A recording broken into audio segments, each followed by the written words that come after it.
Señor, en este día especial te damos gracias porque una vez más tu pueblo está aquí. Ha dejado sus trabajos, has dejado sus compromisos y han venido a este lugar. Bendícelo, Señor, te pedimos. En esta mañana también oramos seguros de que tu Espíritu Santo va a poder obrar en nuestros corazones para entender este mensaje, este seminario que va a ser de gran ayuda para nuestra vida espiritual y para salir de toda y cualquier confusión hecha, Señor. Te pedimos creyendo en el nombre del Padre, del Hijo, del Espíritu Santo. Amén. Amén. Vamos a estudiar uno de los temas más importantes que consideremos para este tiempo.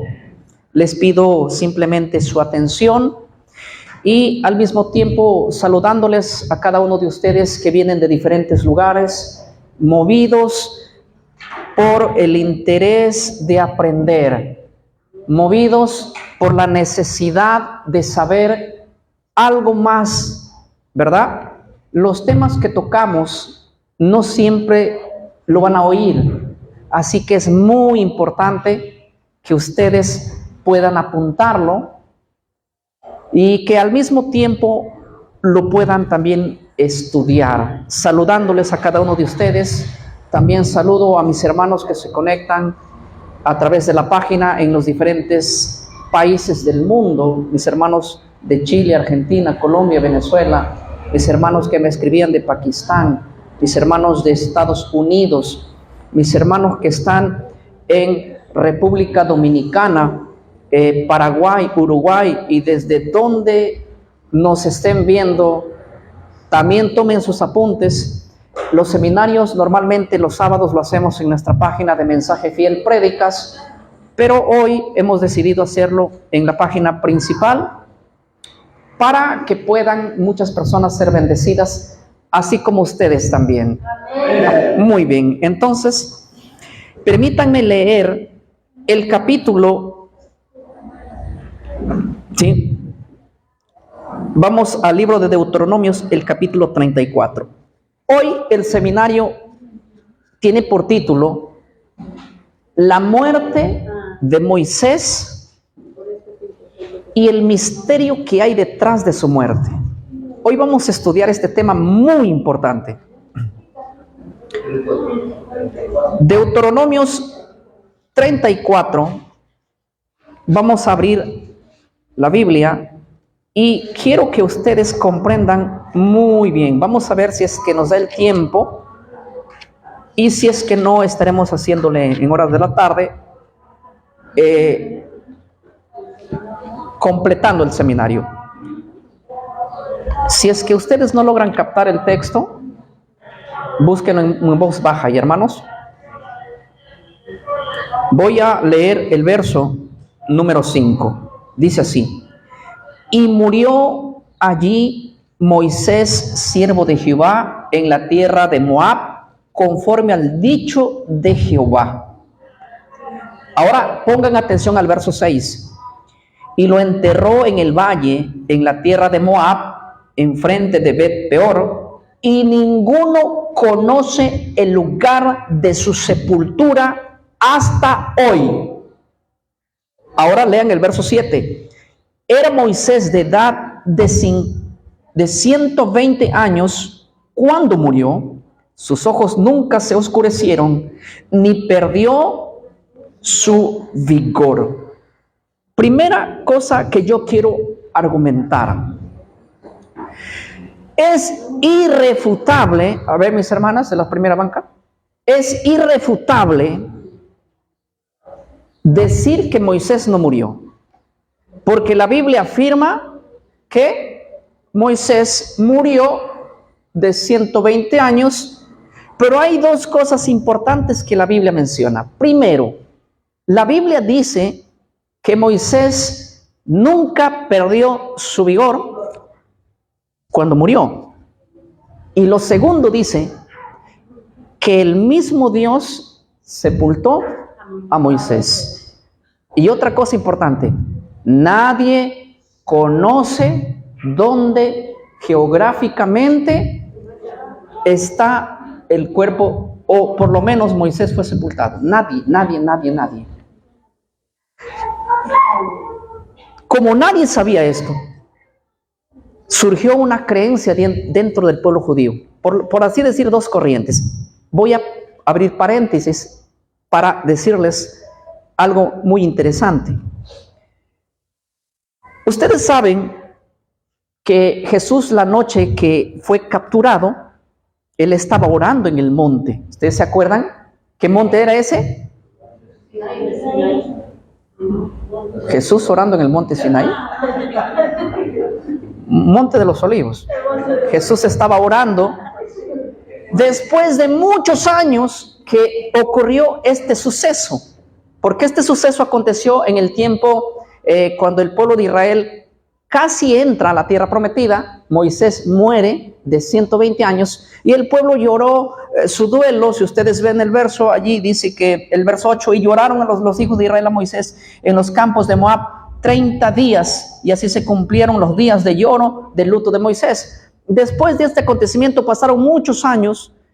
Cuando Cristo vino a la tierra, ejerció su ministerio, la última noche que él se sienta con sus discípulos, donde él pone el pan y el vino, hace el nuevo pacto, luego va al monte de los Olivos, es capturado. Pero mientras él oraba esa noche, la Biblia dice con palabras literales que apareció allí Moisés y apareció allí Elías.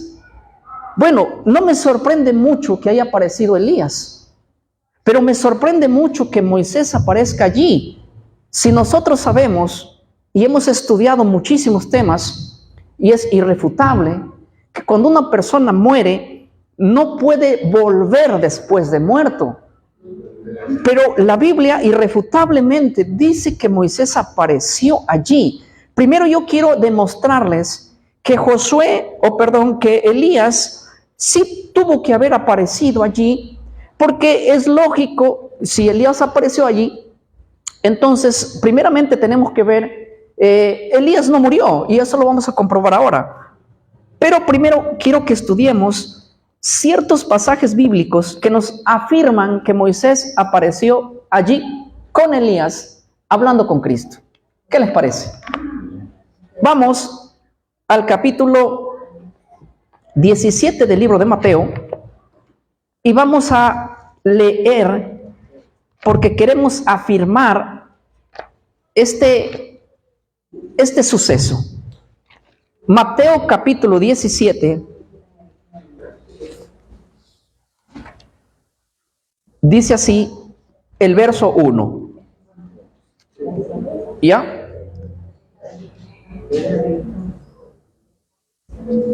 Seis días después Jesús tomó a Pedro y a Jacobo y a Juan, su hermano, y los llevó aparte al monte alto. Y se transfiguró delante de ellos, y resplandeció su rostro como el sol, y sus vestidos se hicieron blancos como la luz. Noten el verso 3. He aquí le aparecieron Moisés y Elías hablando con él. Entonces Pedro dijo a Jesús: Señor, bueno es para nosotros que estemos aquí. Si quieres, hagamos aquí 3 enramadas, una para ti, otra por Moisés y otra para Elías. Ahora, yo quiero que ustedes entiendan una cosa muy importante. La Biblia dice que Jesús, mientras estaba orando, se transfiguró, su rostro resplandeció, y de pronto aparecieron 2 seres que eran uno, Elías y Moisés, y empezaron a hablar con el Señor. De pronto Pedro dice así: Señor, ¿qué tal si les hacemos 3 enramadas? ¿Qué son enramadas? 3 chozas, 3 casitas, 3 casonas, 3 sucot, la palabra es sucot, que es cabañas, para que ahí ustedes estén, una para ti, otra para Elías y otra para Moisés. Ahora, la primera pregunta que yo me tengo que hacer es la siguiente.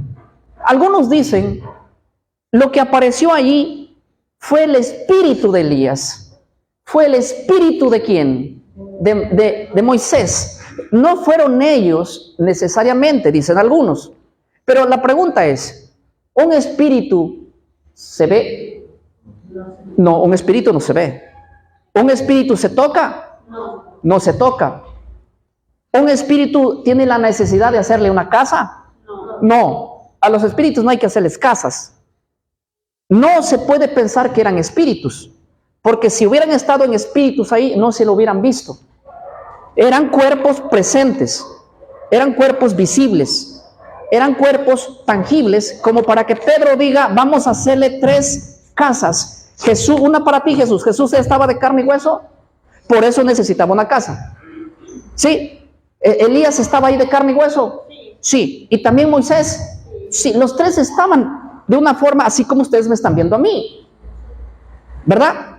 Entonces, por cierta razón y lógica, no eran espíritus, eran personas literales. El verso 9 dice lo siguiente: cuando descendieron del monte, Jesús les mandó diciendo, no digáis a nadie la visión que el Hijo del Hombre resucitó de los muertos. ¿Qué cosa? Hasta que el Hijo del Hombre resucite de los muertos. ¿Qué cosa les dice? Jesús le dice, no cuenten a nadie la visión. En primer lugar, algunos dicen, no apareció Elías, no apareció Moisés, simplemente fue una visión. Pero hay un gran problema, que la palabra aquí griega es jórama. Y la palabra jórama aquí no quiere decir visión de tener como una visión. Por ejemplo, ahorita yo puedo ver una visión, descender un ángel, y no es que un ángel descendió, es una visión. ¿Está claro? Pero aquí la palabra jórama es, no le cuenten a nadie lo que vieron, no visión en el sentido de soñar o de ver algo, como una película. Ellos no vieron una visión.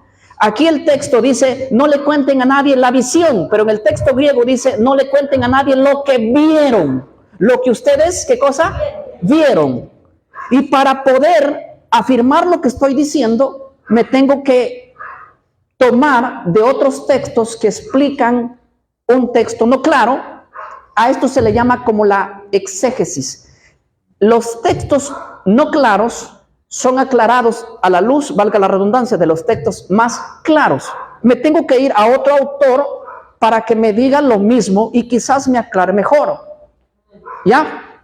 Vamos al libro de Marcos, el capítulo 9. Libro de Marcos, el capítulo 9. Recomiendo que este video pueda ser compartido porque es un gran estudio muy importante. Marcos, el capítulo 9, voy a leer el verso 3. Esto está pasando lo mismo, mira, que repite, lo mismo que repite Mateo, lo está diciendo Marcos. Vamos a leerlo desde el verso 2. 6 días después, Jesús tomó a Pedro, a Jacobo, a Juan, los llevó aparte solos a un monte alto y se transfiguró delante de ellos. Y luego dice, y sus vestidos se volvieron resplandecientes, muy blancos como la nieve, tanto que ningún lavador, bueno, en fin. Lo que me interesa es el verso 4. Y les resplandeció y les apareció, ¿qué dice? Elías con Moisés hablando con Jesús. ¿Apareció ahí o no apareció? ¿Estaban allí? Sí, físicamente aparecieron. Pero si ustedes leen conmigo el verso 9, dice así: y descendiendo ellos del monte, les mandó que a nadie dijesen lo que habían visto, sino cuando el Hijo del Hombre hubiese ¿qué? Resucitado de los muertos. Se dan cuenta que aquí le dice, lo que ustedes vieron a Elías y Moisés, no cuenten a nadie hasta que después de la resurrección. Pero yo quiero decirles, aquí les dice, lo que vieron no cuenten. En Mateo dice, no cuenten la visión. La palabra visión, jorama, quiere decir también lo que ustedes vieron. ¿Sí? Literal, así vieron. Esto hay muchas pruebas bíblicas para mostrar que no fue una visión como entendemos, sino una visión de ver, de mirar. Y esto lo afirma categóricamente este pasaje. Y también lo afirma el libro de Lucas, el capítulo 29. Cuando ustedes ven Lucas, el capítulo 9, también van a encontrar algo similar. Los autores están poniendo sus testimonios para que quede claro ante nosotros. Lucas 9, el verso 28 dice, aconteció como 8 días después de estas palabras que tomó a Pedro, a Juan, a Jacobo y salió al monte a orar. El mismo suceso. El verso 30 dice, y he aquí 2 varones que hablaban con él, los cuales eran Elías y Moisés. También el mismo suceso, los mismos acontecimientos que vemos en los otros pasajes. Ahora, yo les quiero decir categóricamente que Elías y Moisés, en primer lugar, no eran espíritus, ya les expliqué el por qué. En segundo lugar, no fue una visión colectiva que tuvieron, ¿sí? Porque no, la pregunta es, si fuera una visión, ¿quién vio la visión? ¿Pedro? ¿Los apóstoles? Todos hubieran visto la visión, pero no fue una visión literal en el sentido de la palabra, sino una visión de verlo, de contemplarlo, de visualizarlo. Ya. Aclarado el panorama que Elías y Moisés sí estaban allí, sí aparecieron en persona, nos tenemos que preguntar, ¿es fácil aceptar esta postura? Correcto, porque lo está diciendo la Biblia, no lo estoy diciendo yo. Entonces, pero al mismo tiempo nos metemos en una contraparte, pero ¿cómo puede aparecer Moisés allí si la Biblia literalmente dice que los muertos no tienen parte en nada de lo que se hace aquí en la tierra? Uno puede decir, no, pero su espíritu, ya decimos que no fue su espíritu. Dijimos que fue literalmente él. Para esto, nosotros tenemos que ver y rastrear a los 2 personajes. Vamos al capítulo 2 de Segunda de Reyes. Segunda de Reyes, el capítulo 2. Y vamos a hablar un poquito sobre Elías. Muy bien. Dice así el verso 11. Segunda de Reyes 2, 11. Y aconteció que yendo ellos y hablando, he aquí un carro de fuego con caballos de fuego apartó a los 2. Y Elías subió al cielo en un torbellino. ¿Se acuerdan de Elías que estaba con Eliseo? ¿Se acuerdan? ¿Ya? Eliseo no se quería desprender de Elías. Y ustedes dirán, ¿por qué? ¿Saben por qué? Porque Eliseo era el profeta aprendiz de Elías. Él lo iba a reemplazar, pero Eliseo no quería dejarle ir a su señor. Él se enteró de que Dios se lo iba a llevar y no lo descuidaba. Elías le decía, mira, espérame aquí que yo voy a tal parte. Y Eliseo le decía, no, yo no te suelto, yo voy contigo. Y le seguía y le seguía y le seguía a todo lado, hasta que tuvo que venir un carro de fuego, pasar por en medio, dice que los dividió, y Elías fue llevado al cielo vivo. Pero noten lo que dice Segunda de Reyes, el capítulo 2, el verso número 1, dice así: aconteció que cuando quiso Jehová alzar a Elías en un torbellino al cielo, Elías venía con Eliseo a Gilgal. O sea, en el corazón de Dios ya había determinado llevar a Elías, ¿sí? Pero a Eliseo, algo se le ocurrió. Creo que me quieren arrebatar, porque el verso número 3 dice lo siguiente: y saliendo a Eliseo, los hijos de los profetas que estaban en Bet-El le dijeron: ¿sabes que Jehová te quitará hoy a tu señor de sobre ti? Y él le dijo: sí, yo lo sé. Cállense. Shh. Que no se entere Elías que yo sé. Y por eso no lo quería, ¿qué cosa? Los profetas ya sabían. Dios les había dicho que le va a quitar al profeta grande. Y Eliseo por eso no se quería soltar. Todo este panorama, ustedes están viendo que Dios determinó llevarse a Elías. Miren lo que dice el verso 5. Y se acercaron a Eliseo los hijos de los profetas que estaban en Jericó, otros, y le dijeron: ¿sabes que Jehová te quitará hoy a tu señor de sobre ti? Él respondió: sí, lo sé. Callad. Lo mismo que dice en el versículo 3 a unos profetas, le dice a los profetas de Jericó también. O sea, Eliseo sabía que Elías iba a ser llevado. Por eso no se quería soltar. Y hasta que Elías fue llevado al cielo. Tenemos otro personaje también, Enoc, que fue traspuesto. Pero hoy no es el estudio sobre Enoc, sino sobre Elías y Moisés. Vemos aquí a Elías irrefutablemente siendo llevado por Dios. Ahora, yo les voy a mencionar una cosa muy importante antes que me olvide.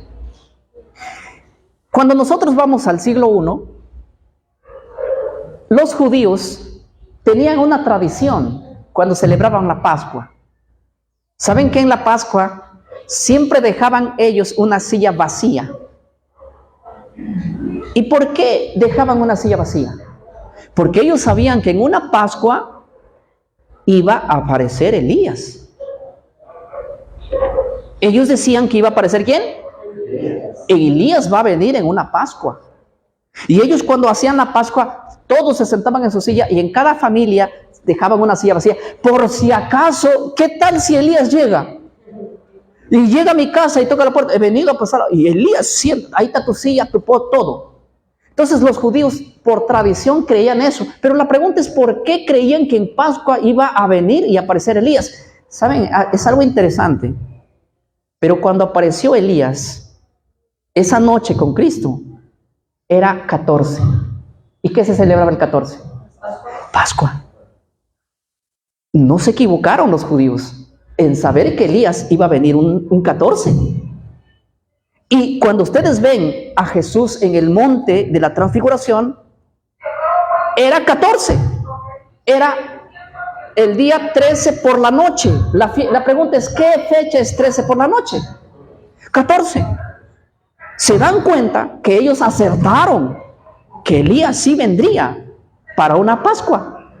Pero lástima que a nadie le visitó. Sino que ellos no sabían que la visita que iba a hacer Elías iba a ser al Mesías. Pero en algo no se equivocaron. En que sí iba a venir Elías para una Pascua. Amén. Esto es interesante. Pero no es tan difícil estudiar este punto de Elías. Ahora, lo más difícil es para algunos ver a Moisés allí. Y hoy vamos a estudiar algo muy importante. Por eso este seminario se llama La muerte de Moisés y el misterio detrás de esa muerte. Y ahora vamos a descubrir el misterio que hay detrás de la muerte de Moisés. Aclarando el punto que Moisés sí murió, también aclaramos el punto que Moisés apareció en el monte de la transfiguración. Es irrefutable ambas cosas. Lo que hay que hacer esta mañana es reconciliar las dos cosas. Como Moisés sí murió, va a aparecer. Y si es que Moisés apareció y está muerto, es espiritismo. Y si Jesús está hablando con Moisés allí, es espiritismo. Entonces, ¿cómo arreglamos el asunto? Vamos a arreglar de la siguiente manera. Para eso, yo quiero que ustedes entiendan algo muy importante. Muy importante. Voy a aclarar dos cosas. Primero voy a hablar de la cultura judía Y segundo, voy a hablar de los libros apócrifos, algo cortito, para entender todo lo que esta mañana voy a explicar, que va a ser de mucha edificación.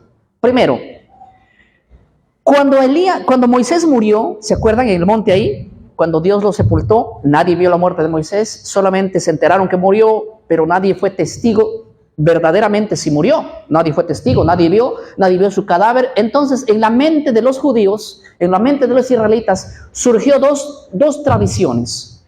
¿Qué cosa? Dos creencias. Como nadie vio el cuerpo de Moisés, como nadie fue testigo, es igual que yo dudo mucho de la muerte de Alan García.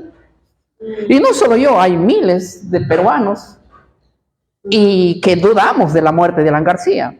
¿Por qué dicen? Alan García, un tipo muy inteligente. Un saludo, mi hermano Alan, si me estás viendo en Europa. Pero déjame decirte que dudo de tu muerte, serio.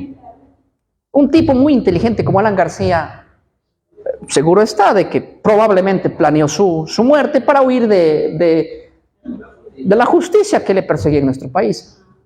Pero, como no lo vieron el cadáver, aunque algunos dicen que tuvo un doble, bueno, nadie vio el cadáver, nadie fue testigo de eso, nadie publicó el cadáver, nadie vio nada, nadie se acercó para ver el ataúd. Entonces hay muchos peruanos que dudaron de su muerte, y así también, y otros que dicen que sí murió, ¿verdad?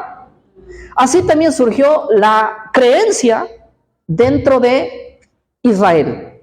Como nadie vio a Moisés morir, y como el propio escritor de Deuteronomios dice que Moisés cuando murió, su vigor nunca fue perdido, y como nadie conoce su sepultura hasta hoy, sino que Dios mismo es el único que sabe, empezó la primera tradición diciendo así: Moisés no murió. No, Moisés no murió. Dios se lo llevó sin que él haya muerto. Esa era la primera, ¿qué? Tradición, creencia. Y esta creencia es la que, valga la redundancia, decían ciertos saduceos. Y la corriente judía, gran parte del pueblo decía: Moisés no murió. Sí, se divulgó ese rumor que Moisés no había muerto. Sí, y esta creencia hasta hoy está dentro de los judíos. Pero cuando yo voy aquí a la Biblia, sola escritura, yo veo a Moisés muriendo. Y yo creo que Moisés sí murió, lo cual no comparto la idea de que Moisés no haya muerto. Y aunque hay muchos hermanos evangélicos hasta el día de hoy que sí aceptan la postura de que Moisés no murió, yo discrepo en eso. Antes yo debatía mucho en grupos y me he chocado con diferentes apologistas, hombres evangélicos que creen que Moisés nunca murió y se aferran a los textos de decir, bueno, y hay bastantes misdrash, bastantes creencias de que Moisés, y argumentos que Moisés no murió, y fuertes argumentos de que Moisés no murió dentro del propio judío. Y dicen, no, pero ¿por qué aquí Moisés se ve muriendo? No es que el autor escribió para que ya no se preocuparan, escribió algo así. Bueno, yo no comparto esa idea, aunque no me perjudica nada en mi creencia, pero la otra postura es la siguiente. La otra postura, dicen ellos, Moisés sí murió porque aquí está escrito, ¿sí? Pero ¿saben qué dicen ellos? Moisés, después que murió, Dios se lo resucitó. Y esta es la segunda creencia que hasta hoy está dentro de los judíos y dentro de las propias iglesias cristianas. Unos dicen Moisés nunca murió, otros dicen Moisés murió y fue resucitado. Y esta es la postura más fuerte y que tiene mayor acogida, mayor sustento bíblico, el cual hoy queremos ver. Miren, vamos a ver por qué muchos cristianos dicen que Moisés murió y resucitó. Primeramente, yo quiero que ustedes vayan conmigo al libro de Judas. Judas. Judas, el capítulo 1. Aunque Judas tiene solamente un capítulo, ¿sí? Vamos entonces al capítulo 1 del libro de Judas. El verso lo voy a leer, ¿ya? El verso número 9. Pongan mucha atención. Dice así: pero cuando el arcángel Miguel contendía con el diablo, disputando con él, ¿qué dice? Disputando con él por el cuerpo de Moisés, no se atrevió a profanar juicio de maldición, sino contra él, sino que dijo que el Señor te reprenda. ¿Qué es lo que vemos aquí? Aquí vemos en Judas 1:9 que el arcángel Miguel estaba disputando con el diablo sobre el cuerpo de ¿quién? Ya, yo les hago una pregunta, iglesia. ¿Por qué pelearíamos por un cadáver? Moisés estaba muerto y de pronto apareció ¿quién? Hermanos, hay que saber que una persona cuando muere se desintegra después de un tiempo, pero aquí la Biblia nos menciona que el cuerpo de Moisés, antes de ser desintegrado, apareció el arcángel Miguel y empezó a pelear, a tener un conflicto con el diablo. Y la gran pregunta es, ¿por qué apareció el arcángel Miguel para disputar un cuerpo muerto que no sirve para nada? Otra cosa que les quiero decir: cada vez que aparece el arcángel Miguel en la Biblia, siempre aparece en son de defensa o en son de resurrección. ¿Qué? Cuando el arcángel Miguel aparece ¿en qué? En son de defensa o de resurrección. ¿Quieren un ejemplo? Les voy a dar dos. Primeramente, acompáñenme conmigo al libro de Daniel, el capítulo 12. Y ustedes van a ver que ahí aparece el arcángel Miguel, pero cada que aparece para librar, en son de ayuda, como les dije, pero también en son de resurrección. O sea, el arcángel Miguel cuando aparece en la Biblia siempre aparece para librar, en son de ayuda, pero al mismo tiempo en son de resurrección. Daniel, el capítulo 12, dice así el verso número 1. Lo voy a leer. ¿Me permiten leerlo? Ya. En aquel tiempo se levantará Miguel, ese es el arcángel, ¿ya? El gran príncipe que está de parte de tus hijos de tu pueblo. Noten lo que dice: y será tiempo de angustia, el cual nunca fue desde que hubo gente hasta entonces. ¿Para qué aparece Miguel? En son de librar. Pero en el verso 2, ¿qué dice? Y muchos de los que duermen en el polvo de la tierra serán despertados. ¿Para qué aparece el arcángel Miguel? En son de librar al pueblo y en son de resurrección. Cuando aparece el arcángel Miguel, siempre hay ¿qué? Resurrección. De hecho, en la cultura judía, el arcángel Miguel está señalado como el ángel de la resurrección. Ahora, miren ustedes lo que dice el libro de Primera de Tesalonicenses, el capítulo 4. Acompáñenme a lecturar lo que esto es interesante. Primera a los Tesalonicenses, el capítulo 4. Dice así el verso 16. ¿Lo leo? Dice así: porque el Señor mismo, con voz de mando y con voz de ¿qué? De arcángel y con trompeta de Dios, descenderá del cielo. Y los muertos, ¿qué dice? En Cristo resucitarán primero.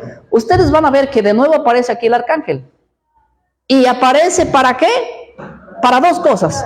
Para librar a su pueblo y para resucitar ¿a quién? A su pueblo. Amén. Ahora la pregunta es, si el arcángel Miguel apareció para librar a su pueblo, siempre en la Biblia, para ayudar, socorrer y para resucitar, ¿por qué creen que apareció frente al cadáver de Moisés? No hay necesidad de explicarlo. Apareció para resucitarlo. Ahora les voy a decir algo muy interesante y me voy a valer de fuentes extra bíblicas también, y al mismo tiempo voy a hablar un poquito de los libros apócrifos. ¿Sí? Primera parte. Esto es interesante. Escuchen lo que yo quiero que ustedes entiendan acá, que cuando apareció el arcángel Miguel, ¿sí? En Judas 9, no apareció sino para resucitar a Moisés. Y esto es bastante interesante, que nosotros tenemos que creer que si Moisés fue resucitado, él fue resucitado muy pronto a su muerte, o sea, no pasó mucho tiempo. Podríamos decir al siguiente día o el mismo día, pero hay que entender que antes que su cuerpo entre en descomposición, Moisés fue resucitado. ¿Sí? Y no para quedarse en este mundo, sino para ser llevado. Ahora, ¿ustedes han escuchado oír de los fariseos? ¿Sí? Los fariseos tenían creencias buenas y creencias no buenas. Una de las creencias de los saduceos, de los fariseos, era que los saduceos creían en que Moisés había muerto, pero que había resucitado. ¿Está claro? Contrario a los saduceos que creían que Moisés nunca murió. Los fariseos creían que Moisés murió y resucitó. Los saduceos creían eso. Ahora, les voy a decir algo muy interesante. Ellos decían, la muerte no reinó sobre Moisés. ¿Por qué no reinó sobre Moisés? Porque aunque Moisés murió, él fue resucitado. Ahora, ¿a qué corriente pertenecía el apóstol Pablo? ¿Él era saduceo o era fariseo? Él era fariseo. Ahora, la otra pregunta que les voy a hacer es la siguiente. Ustedes saben que cuando Pablo vino a Cristo, dejó muchas tradiciones de los fariseos. Muchas tradiciones. Pero ustedes sabían que que Pablo no descartó la tradición que decía que Moisés ha resucitado. ¿No sabían? Pablo, en una carta que le escribe a la iglesia de Roma, le dice la misma creencia que tenían los fariseos sobre Moisés. Léanlo conmigo. Romanos, el capítulo 5, el verso número 14. Romanos, el capítulo 5, dice así, el verso número 14. ¿Me permiten leerlo, hermanos? Ya. Dice así. Porque, 5:14, ¿no? No obstante, reinó la muerte desde Adán hasta Moisés, aún en los que no pecaron, a la manera de la transgresión de Adán, el cual es figura del que había de venir. ¿Qué cosa dice la Biblia? ¿Qué cosa dijo Pablo a los romanos? No obstante, la muerte reinó desde Adán hasta ¿dónde? Hasta Moisés. Yo les hago una pregunta. ¿De Moisés para adelante no reinó la muerte? Sí, todos morimos. Pero ¿por qué la Biblia dice que desde Adán hasta Moisés la muerte reinó? ¿Saben por qué? Porque Moisés,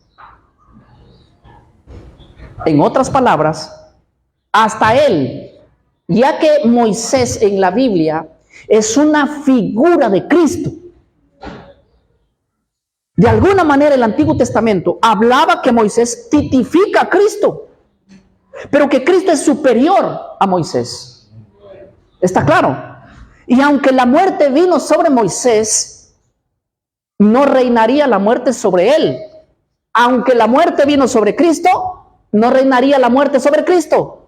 Y aunque la muerte venga sobre la iglesia, no reinará la muerte sobre la iglesia. Moisés resucitó según la tradición judía, según la creencia de los fariseos, según la creencia de Pablo, según la creencia mía y según la creencia de millones de cristianos. Moisés murió y resucitó. Cristo murió y resucitó. Los cristianos que han muerto van a... Moisés representa a todos los que han muerto en salvación, que van a resucitar. Y Elías representa los cristianos que verán al Señor dichosos sin pasar por la muerte. Moisés representa la ley, Elías representa la profecía. En otras palabras, Elías y Moisés representan a la palabra de Dios. Por eso la Biblia tiene ley y profecía. Cuando ustedes encuentren en la Biblia la ley y el testimonio, ¿quién es representado como la ley y el testimonio? Se refiere a la palabra de Dios. A la ley y al testimonio, si no hablaren conforme a esto, es porque no les ha amanecido. ¿A qué estaba señalando? ¿Cuál es la ley y cuál es el testimonio? La palabra de Dios. ¿Y quién es el representante de la palabra de Dios? Elías y Moisés. La ley y el testimonio.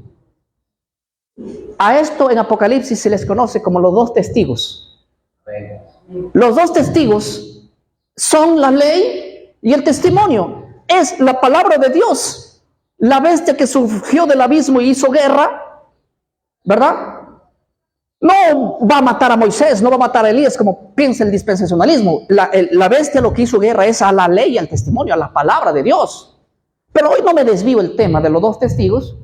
Lo que quiero decir es que Pablo, que era rabino y que creía en que Moisés había resucitado, después de venir a Cristo, no descarta la idea, no desecha esa idea y dice que Moisés, la muerte reinó de Adán hasta Moisés. Y da el punto allí, ¿hasta quién? ¿Por qué? Porque sobre Moisés no reinaría la muerte, ya que él representaría una tipificación de Cristo y de todos los cristianos que un día van a resucitar cuando aparezca el arcángel Miguel.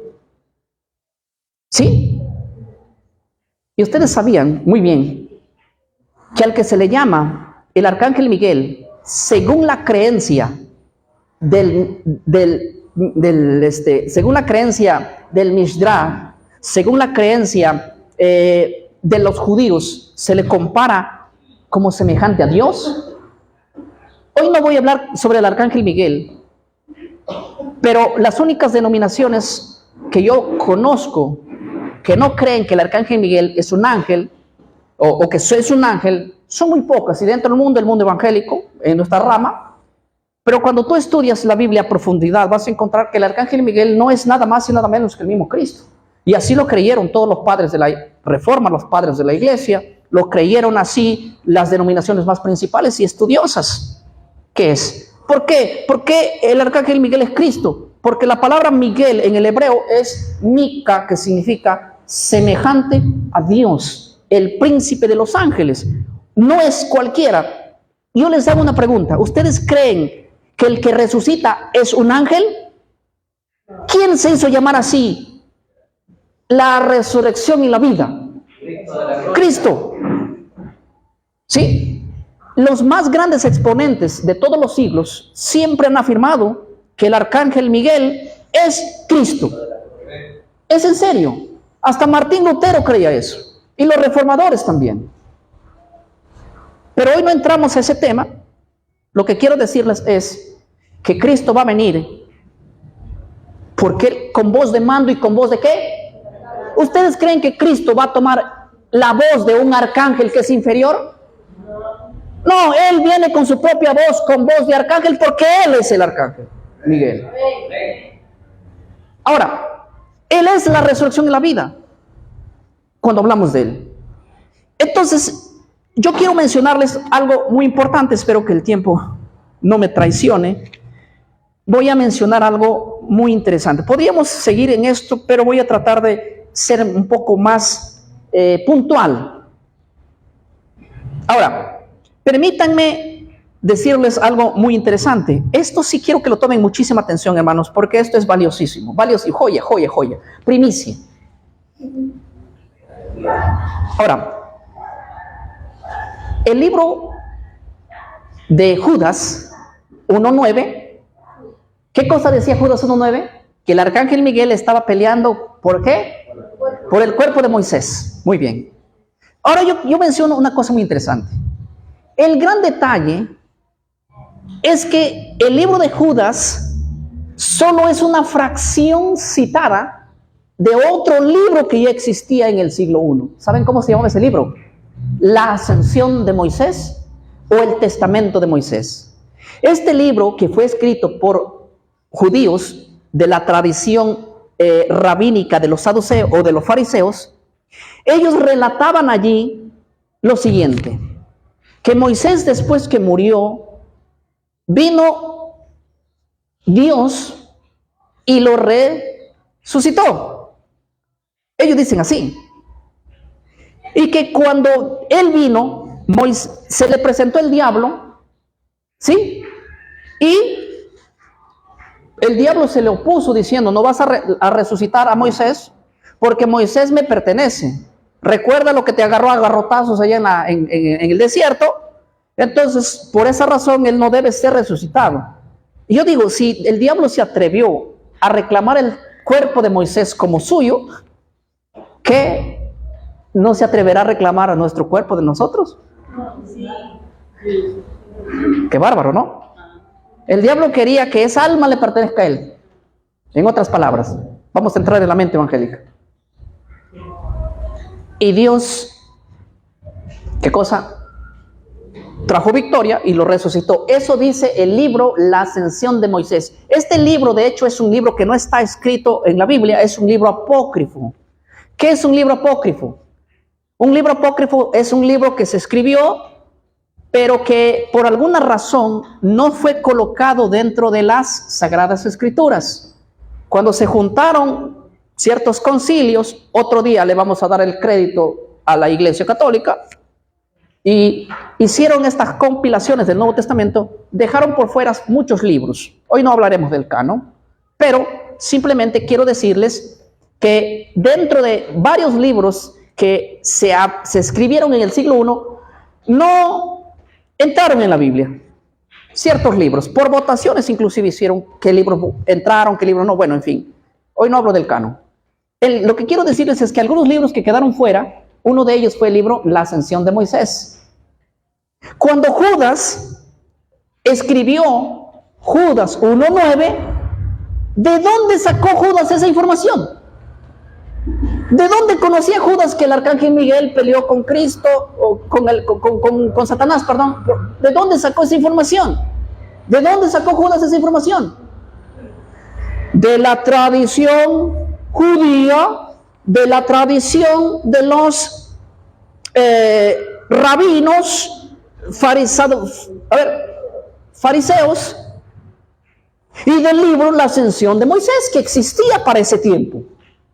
O sea, Judas lo que está haciendo es citando a un libro extra bíblico, no canónico, y de ahí lo trae la información y lo coloca acá. Y una vez que lo coloca aquí, lo plasma. ¿Judas 1:9 es palabra de Dios?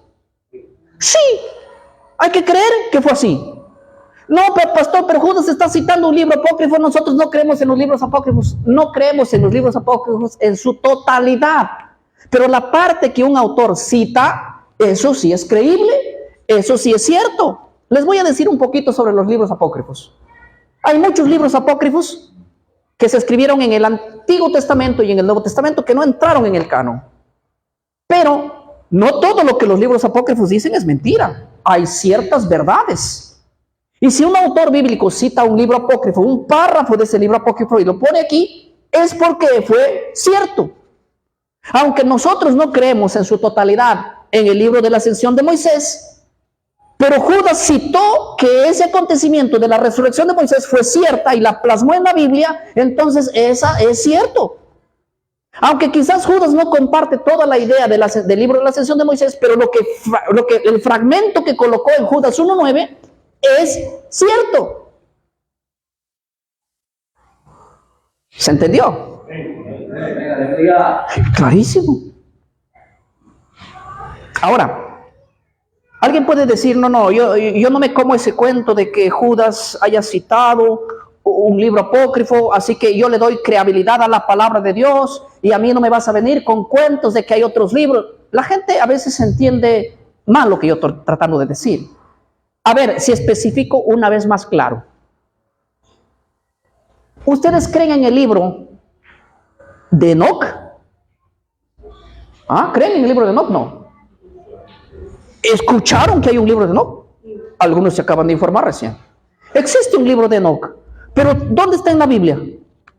No está, porque los judíos lo dejaron fuera. Dijeron, este libro es apócrifo, no es palabra de Dios. Y un día podemos estudiar el por qué lo dejaron fuera, qué dice el libro de Enoc, qué no dice la Biblia, en qué se contradicen. Bueno, podemos hacer un estudio. Pero Judas cita al libro de Enoc y lo da como válido, pero no a todo el libro, sino a lo que él cita. Lean Judas 1:14. Esto es lo que estoy tratando de enseñarles, que aunque un autor cite a un libro que nosotros no lo tomamos como palabra de Dios, pero a la parte que él le cita, a esa sí hay que tomarle como palabra de Dios. ¿Qué dice Judas 1:14?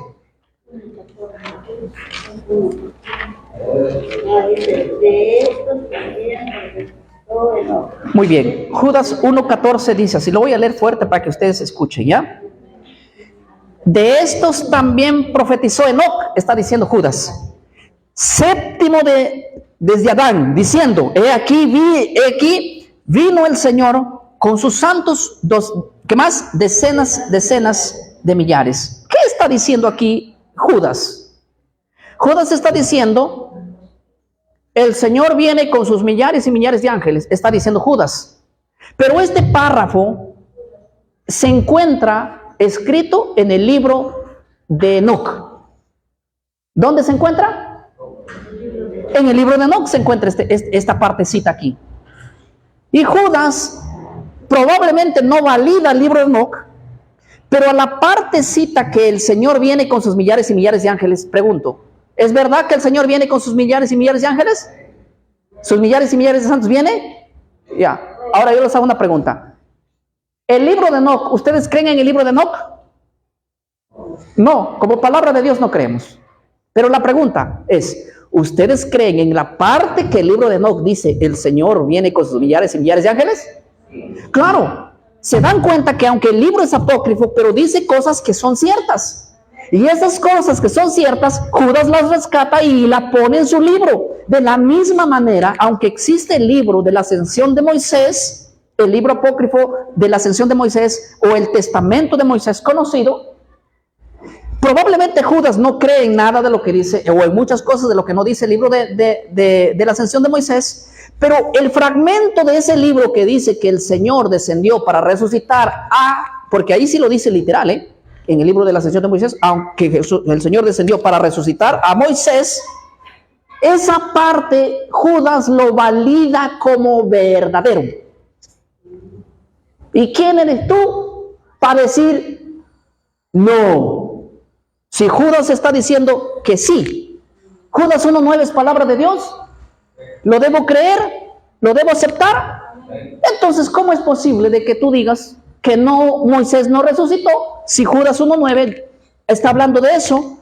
Y si tú lees el libro La Ascensión de Moisés, ahí lo dice más claro todavía, que Dios resucitó a Moisés, por eso hubo esta disputa. Yo creo que se entendió clarísimo, ¿verdad? Ahora, no es la primera vez que un autor bíblico cita otros libros para validarlo como cierto. Por ejemplo, mira, yo les voy a dar un ejemplo. En el libro cuando nosotros vamos, por ejemplo, al libro de Números 21:14, Moisés ahí está citando a un libro apócrifo llamado el libro de la batalla de Jehová. O sea, existía un libro apócrifo llamado el libro de la batalla de Jehová. Y en el libro de Números, el capítulo 21, el verso 14, lo que escribió ahí Moisés es un plagio a ese libro. Valida lo que dice ese libro, pero en ese versículo. ¿Está claro? Por ejemplo, mira, ve.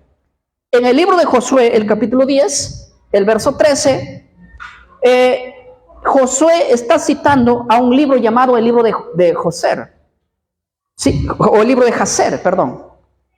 El libro de Jaser es un libro judío, también, del Antiguo Testamento, que no está en la Biblia, pero que tiene muchas cosas muy importantes como información. Y en el libro de Josué 10:13, Josué cita al libro de Jaser, literalmente.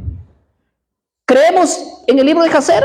No. ¿Creemos en el libro las batallas de Jehová? No. Pero lo que fue citado de ese libro dentro de la palabra de Dios sí la creemos, ¿verdad? Porque es válido.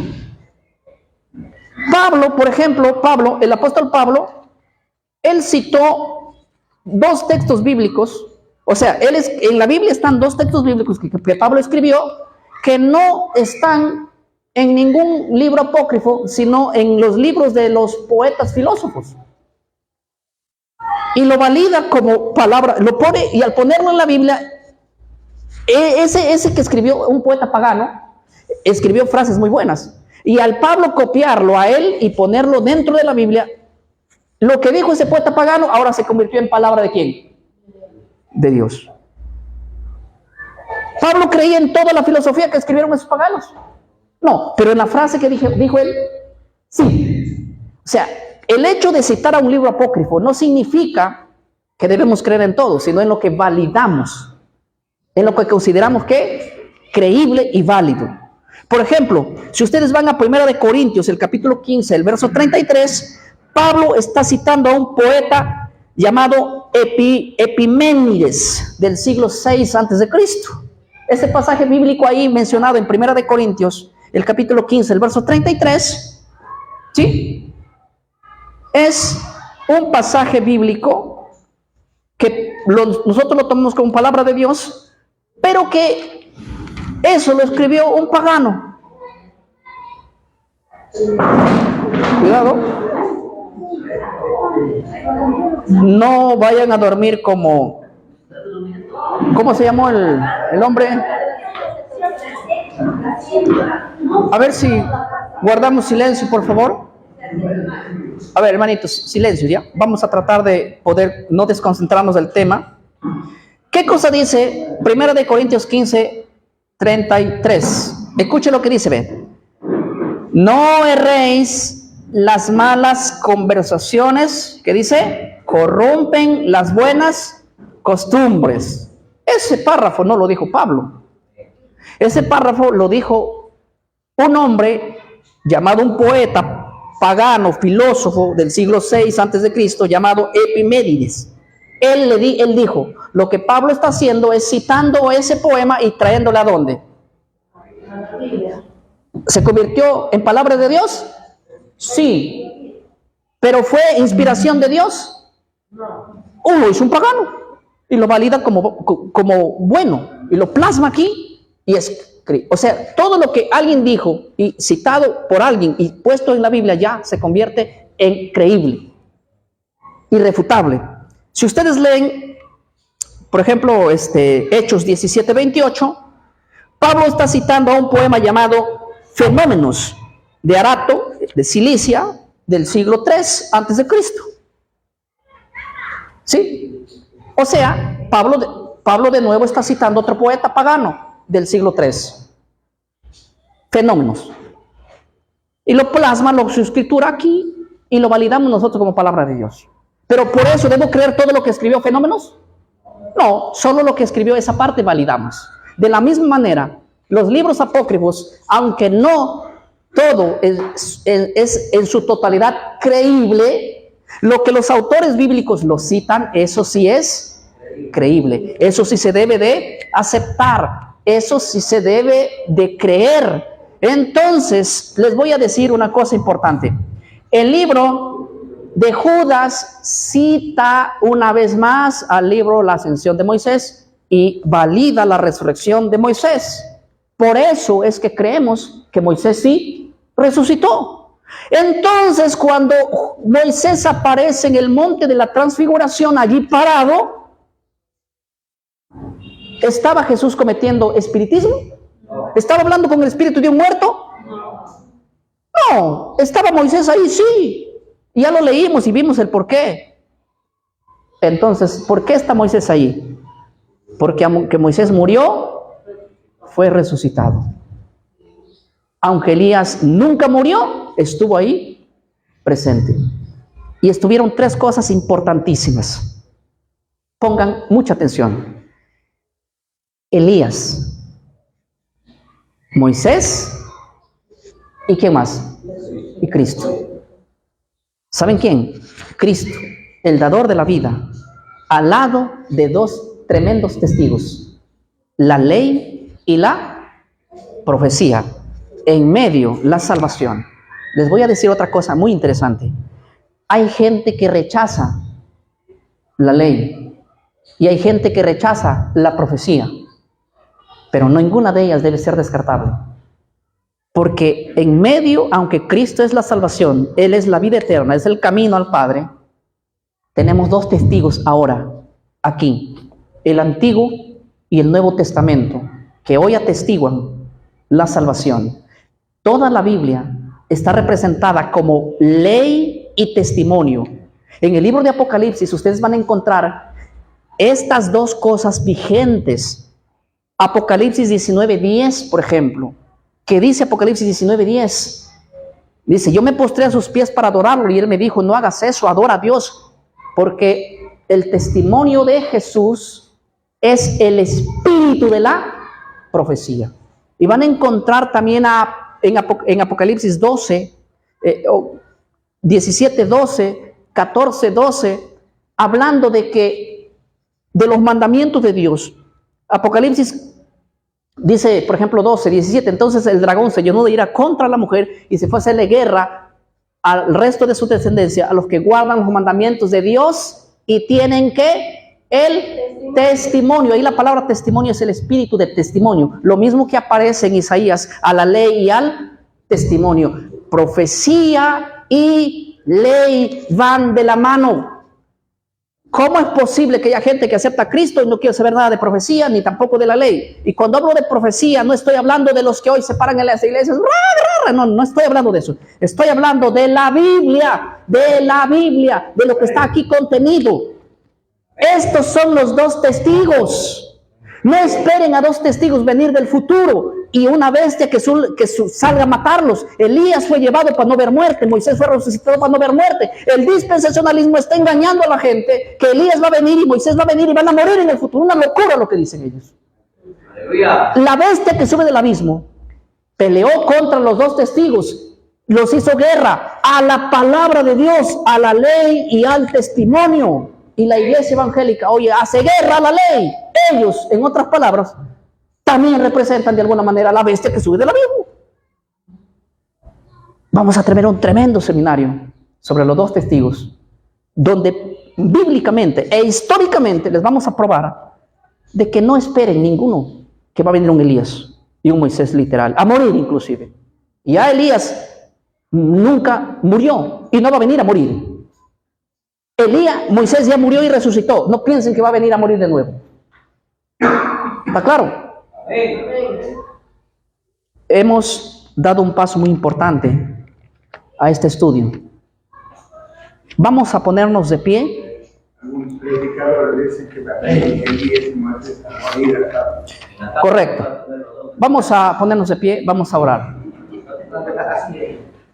Oremos en esta mañana. Y aquí, hoy mismo, tenemos que saber dos cosas. Primero, Cristo es la resurrección y la vida. ¿Sí?